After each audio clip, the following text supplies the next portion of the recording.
Good morning. Good morning. All right, we're talking real estate as we do with Colleen. Where's the market today?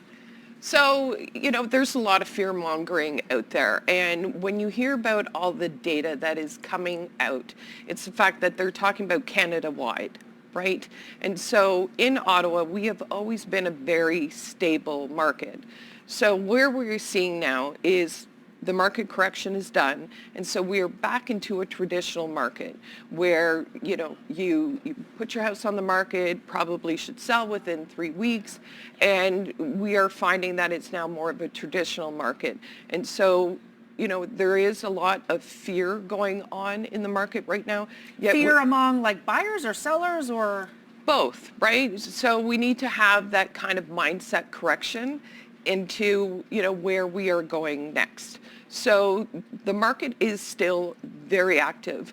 There are still a lot of buyers out there. I know that my team in particular, this past week, we sold 4 homes, right? There is still activity out there. Okay. This is not a time to say, whoa, I'm going to wait till the spring, because there are still buyers out there.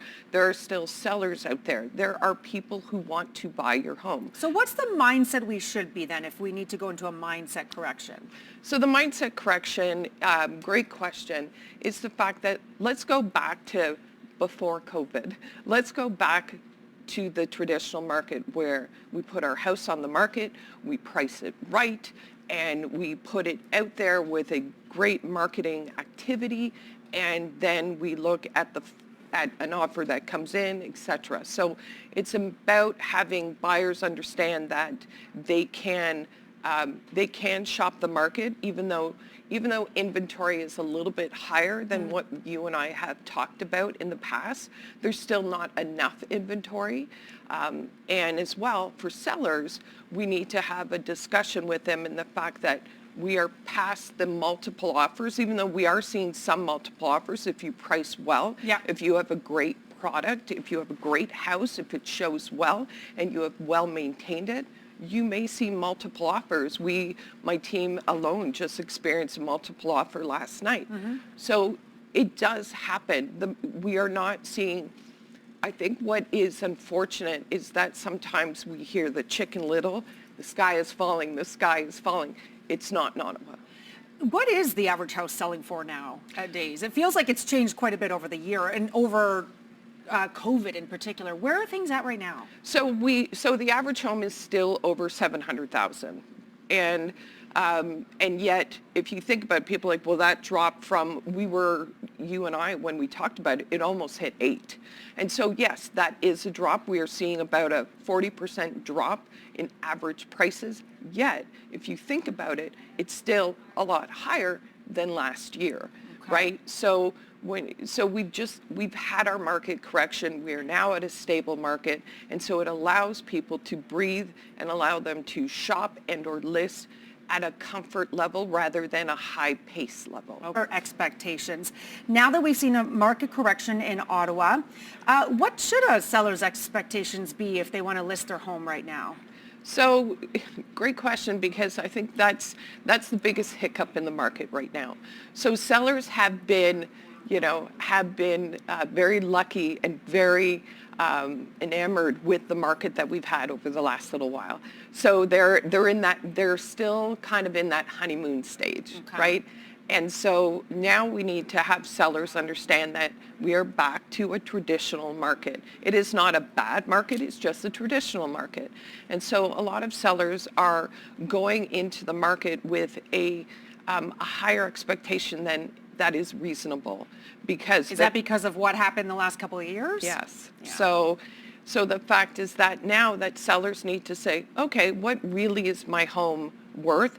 I really do need to have to stage. I really need to have a marketing plan. I probably need to have an open house.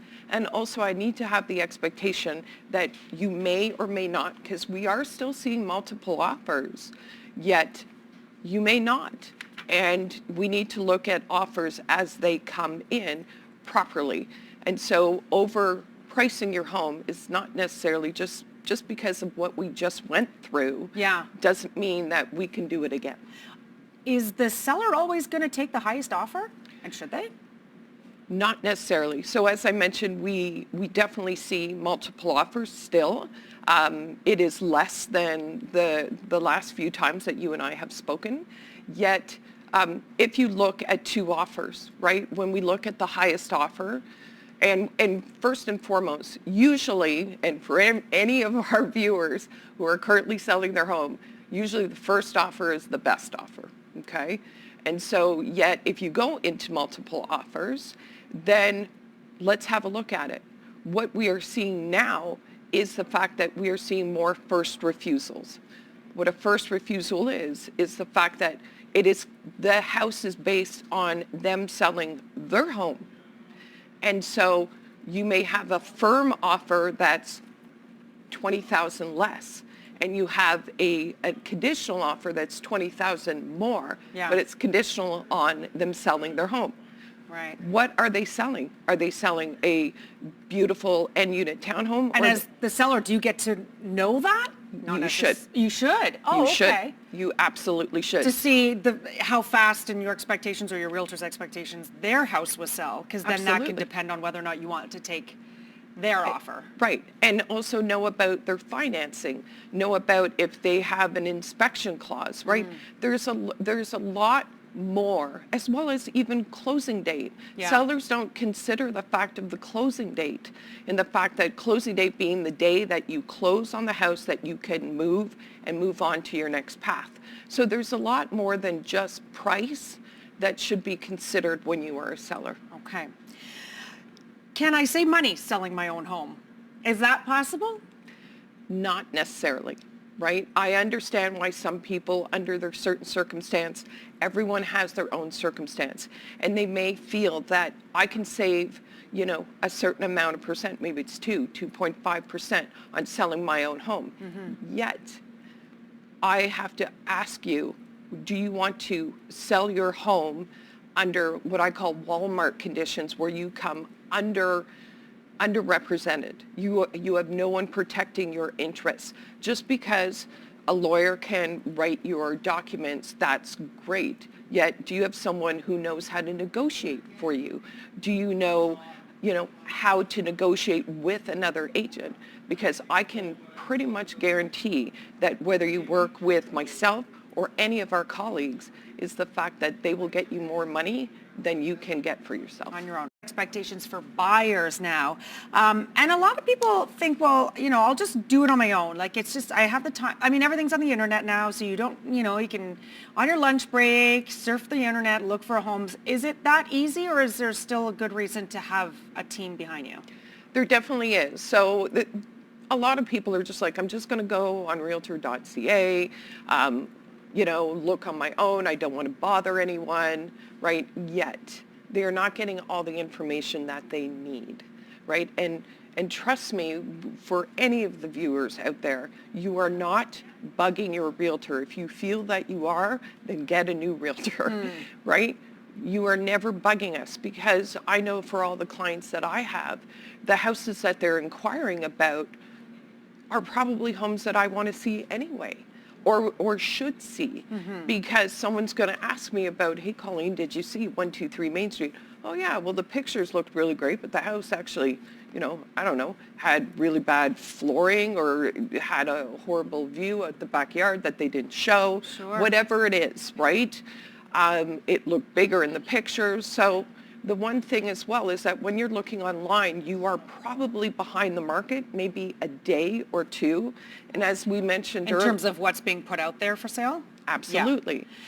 And then, I mean, to your point on that too, when it comes to all the knowledge, you don't get all the knowledge when you're doing it yourself, because realtors, and I mean, this is something that you do if you're looking to buy a house. You put your realtor to work, get them to do the homework. You can find a comparable in the neighborhood. If this, townhome sold for this much a month ago, and you have the exact same model, and you're trying to sell it, for example, or, buy another one, and you can say, well, I don't want to pay $50,000 more for this one when the exact same model sold for $50,000 less. Absolutely. Within the same time frame. As well as, what do they know about the neighborhood? A house can look really, really great online, and then we realize that it may be in a neighborhood that may not be advantageous and or has issues there is an issue west of Ottawa where it's like there is actually, black water plume, right? We've got the full, Aaron Brockovich kind of situation.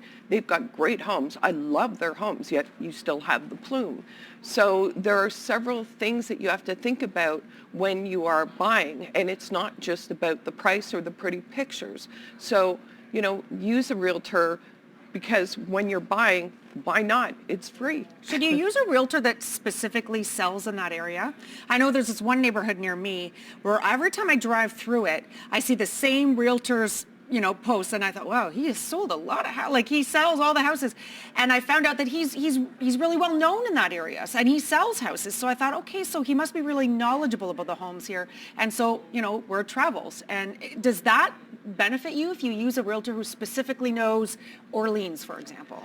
Absolutely. I think that it's important to know, yet I encourage also any of our viewers to interview your realtor, because there's also experienced realtors and there's realtors that just need the sale, right? Let's be honest. And so speaking to someone who's knowledgeable just generally right. is important, because the fact is that even though I'm very well known in the West End, we also have an Orleans listing coming up today, right? I know Orleans as well. I know how to sell homes. So it's really important to just know your realtor, connect with your realtor, interview them, ask them the right questions. We even have on our website questions that you should ask a realtor so that you can be well represented and know that you're represented in a way that you want to be.